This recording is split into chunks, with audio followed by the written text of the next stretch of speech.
36 today. You don't look 36. This is the biggest moment of your life. Now, which one of you is pregnant?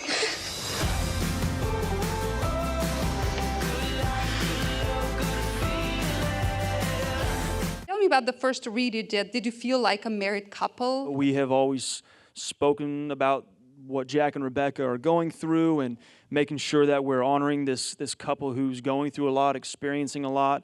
It kind of feels like a real marriage on TV and in the partnership of what we do on set. So it's very easy. Yeah, we approach our jobs the same way. Like, we're very communicative. We really like to break down the work and like be on the same page and go over, like, in hair and makeup all the time. We're just like obviously going through lines and whatnot.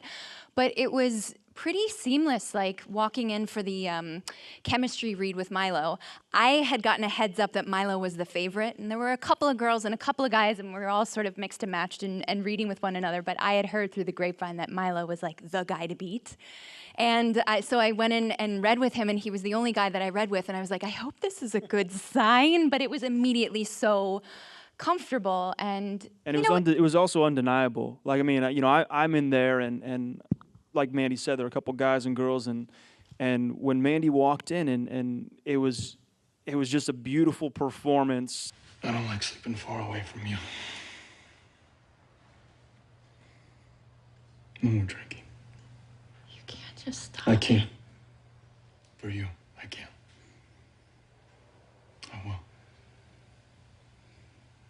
was there right away, right in the beginning, with us, which is, as actors, it's like, it's our job a lot of times to like have to mine for that chemistry, but sometimes you really luck out. She just and liked it's me. right there on the surface. I got very lucky. Yeah, it was great. Let's talk about that first conversation when you had about figuring out the different time periods and the different facial hair and hairstyle. Something that was really important to me was to help Mandy and Milo and the other cast members feel really comfortable, so that they really are able to feel like, yes, I'm Jack in his 40s, or Mandy, like, yeah, I'm having these babies and I've got, it's 1989, and it was really important to also have the makeup look very realistic. It wasn't a cartoonish version of that period, so it had to look appropriate for their characters. She's a mom at home. She's not going to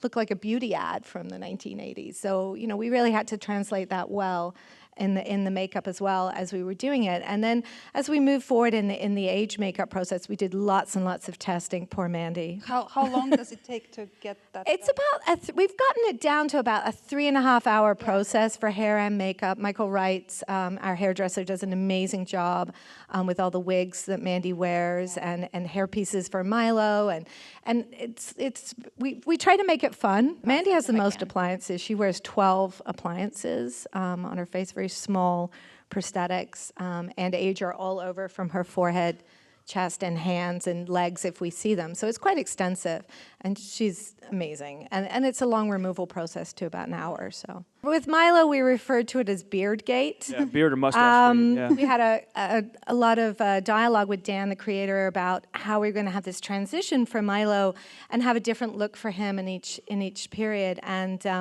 at some point, Milo had this beautiful beard that he grew for the pilot that we had to shave off, and we were shaved half his face. We basically got permission to shave a mustache, which was like, okay, cool. It's going to be bearded Jack in the early 80s, mustachio Jack in the late 80s, and then 90s we'll worry about when we get to it. Turns out to be a goatee. But Zoe was also building the beard that I was going to wear once I shaved down to just a mustache. And we were in the effects house because she was going to do a casting of my face so she can build the beard off of my actual chin. And we got one clip through, and we heard an assistant at the effects house go, wait. Too late.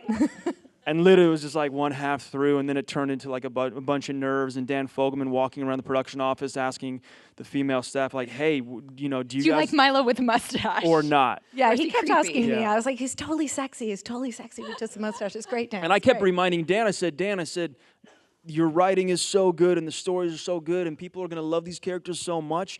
Everyone's going to forget about a mustache or age makeup or anything like that in the first 2 seconds of seeing it. It may be jarring, but once they invest, they're going to get right past it. And, you know, that's the beautiful thing about Zoe and our entire hair and makeup team is, you know, everything's very seamless and beautiful and looks real. Gary, you also have to deal with time periods, and usually in every episode there's present time and then there's one moment in past, but there's been exceptions like episode 7.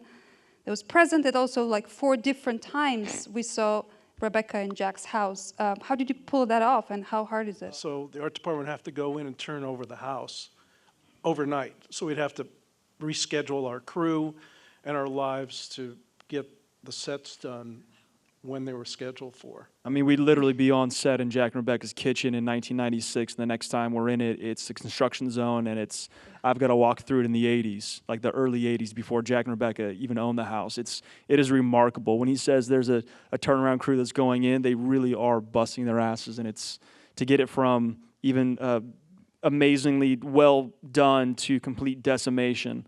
It takes a team, and the team is incredible. It takes a lot of planning. It's also hard to find the raw materials these days to go back to the 70s because you'll find all high-end materials like a high-end couch or chair. But every day, Dan from the beginning wanted a very blue-collar look to this family.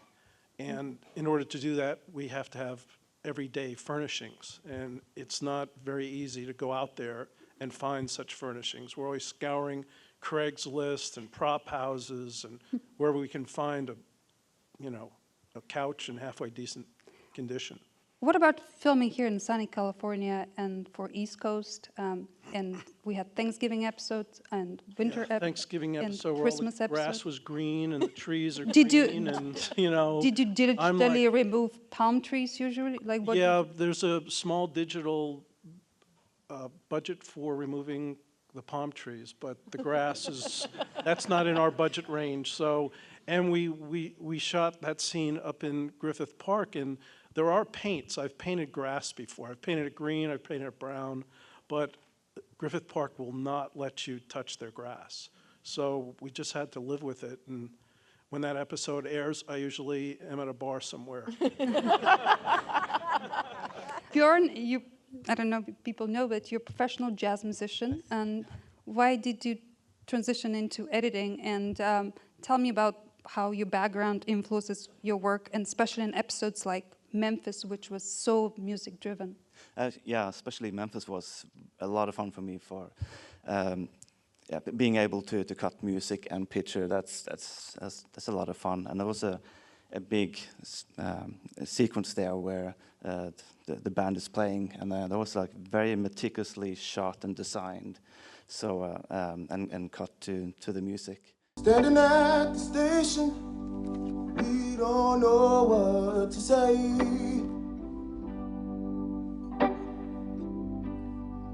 Looking out the window as you're rolling away.